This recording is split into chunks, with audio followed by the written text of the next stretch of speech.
When we go through trials or watch other people experience pain, we tend to get discouraged and be pessimistic about the future. We assume the trial will make life worse. Even though there have been times a trial made us stronger, as we go through a trial, it is hard to see the big picture and imagine how this trial might benefit us. Jesus had told the disciples numerous times he would be killed and rise from the dead. However, when Jesus was killed, the disciples became discouraged. We will read today in Luke 24 that when Jesus started appearing to them after his resurrection, they were skeptical. Jesus asked the disciples why they doubted. After all, he had told them he would be killed and rise again. Perhaps when we go through trials and are discouraged, we should ask ourselves why we are troubled. After all, the Bible tells us to rejoice during trials because trials make us better people. After some women discovered the tomb was empty, they reported the news to the 11 and some others, including a man named Cleopas. Cleopas and a companion walked that same day to Emmaus. Jesus walked with them, but they did not recognize him. They had a lengthy conversation as they walked, during which Jesus explained how everything that had happened to him had to happen because it had been written in the Old Testament. Now let's resume reading Luke 24, verse 28. And they approached the village where they were going, and he acted as though he were going further. The pronoun he refers to Jesus. Verse 29. But they urged him strongly, saying, "Stay with us, for it is toward evening, and the day is now nearly over." So he went in to stay with them. The pronoun they refers to Cleopas and his companion. Note the word strongly. They had to put forth effort to persuade Jesus to stay with them. Remember, they did not know it was Jesus. Also, note the word evening and that the day was late. Verse 30. And it happened that when he had reclined at the table with them, he took the bread and blessed it, and after breaking it, he was giving it to them. Then their eyes were opened, and they recognized him, and he vanished from their sight. Notice the word vanished. Jesus performed many miracles during his ministry, but vanishing is not something he did before his resurrection. This is another way to prove he is God and not merely a man. Verse 32. And they said to one another, "Were not our hearts burning within us while he was speaking to us on the road, while he was opening the scriptures to us?" And they stood up that very hour and returned to Jerusalem and found gathered together the 11 and those with them. Observe the words, "that very hour." Verse 29 tells us it was already late in the day. After realizing they had been talking to Jesus, they went back to Jerusalem even though it was late. This indicates the urgency they felt to inform the disciples.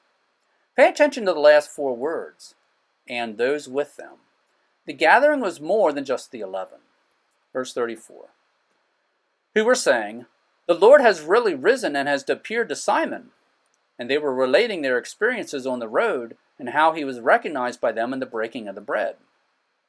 Now while they were telling these things, he himself stood in their midst and said to them, "Peace to you." Just as he had vanished from Cleopas and his companion, now Jesus suddenly appeared out of nowhere. Verse 37. But being startled and frightened, they were thinking that they were seeing a spirit. Why were the disciples startled and frightened? It was because they thought they saw a spirit. Why did they think it was a spirit? Why didn't they recognize it was Jesus? They probably still had not grasped that Jesus was actually alive. Jesus had told the disciples multiple times he would rise from the dead. Luke recorded that in Luke 9:22 and 18:33. When it happened, the disciples had trouble believing it. It is easy for us to criticize the disciples for failing to understand what was happening. However, we look at it in hindsight. It is not normal for people to rise from the dead. Therefore, the disciples had trouble comprehending what was happening as it was happening. We do the same thing today.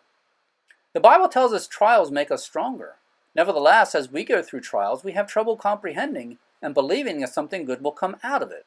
It is easy to be pessimistic that our future will be worse rather than be optimistic that the trial will make our future better. 38. And he said to them, "Why are you troubled? And why do doubts arise in your hearts?" We don't see exasperation in Jesus' questions as we see elsewhere in the Gospels, but Jesus clearly expected the disciples to grasp the truth and not be troubled or doubting. Likewise, the Bible warns us what life will be like as a Christian. It also describes the benefits of going through some of the tribulations we will go through. As we go through them, we should recognize what is happening and be joyful and optimistic. Verse 39. See my hands and my feet, that it is I myself? Touch me and see, for a spirit does not have flesh and bones as you see that I have. And when he had said this, he showed them his hands and his feet. Now while they still were not believing because of their joy and were still marveling, he said to them, Have you anything here to eat? They gave him a piece of a broiled fish. And he took it and ate it before them. Now he said to them, These are my words which I spoke to you while I was still with you, that all things which are written about me in the law of Moses and the prophets and the Psalms must be fulfilled. Then he opened their minds to understand the Scriptures. Don't miss the phrase, opened their minds. Up to this point, the disciples had many questions and doubts. However, Jesus was about to leave earth, so he needed the disciples to grasp the truth. He opened their minds so that they could understand the Scriptures. Verse 46, And he said to them, Thus it is written, that the Christ would suffer and rise again from the dead the third day, and that repentance for forgiveness of sins would be proclaimed in his name to all the nations, beginning from Jerusalem. You are witnesses of these things. The disciples probably knew what the Old Testament says about the Messiah. At this point, Jesus made sure they understood that they had just witnessed the fulfillment of many prophecies. Verse 49, And behold, I am sending the promise of my Father upon you, but you are to stay in the city until you are clothed with power from on high. And he led them out as far as Bethany, and lifting up his hands, he blessed them. And it happened that while he was blessing them, he parted from them and was carried up into heaven. And they, after worshiping him, returned to Jerusalem with great joy, and were continually in the temple blessing God. Jesus told the disciples multiple times he would rise from the dead. However, when it happened, the disciples had trouble believing it. It is easy for us to criticize the disciples for failing to understand what was happening. However, we look at it in hindsight. It is not normal for people to rise from the dead. Therefore, the disciples had trouble comprehending what was happening as it was happening. We do the same thing. The Bible tells us trials make us stronger. Nevertheless, as we go through trials, we have trouble comprehending and believing that something good will come out of it. It is easy to be pessimistic that our future will be worse, rather than be optimistic that the trial will make our future better. Since the Bible describes the benefits of going through some of the tribulations we will go through, as we go through them, we should recognize what is happening and be joyful and optimistic. Thanks for visiting Bible Mountain. If you have already joined my email list, thank you, and please tell others about Bible Mountain. If you have not joined my email list yet, please do so now. In order to join, go to BibleMountain.com, click on subscribe, and that will take you to a page where you can sign up.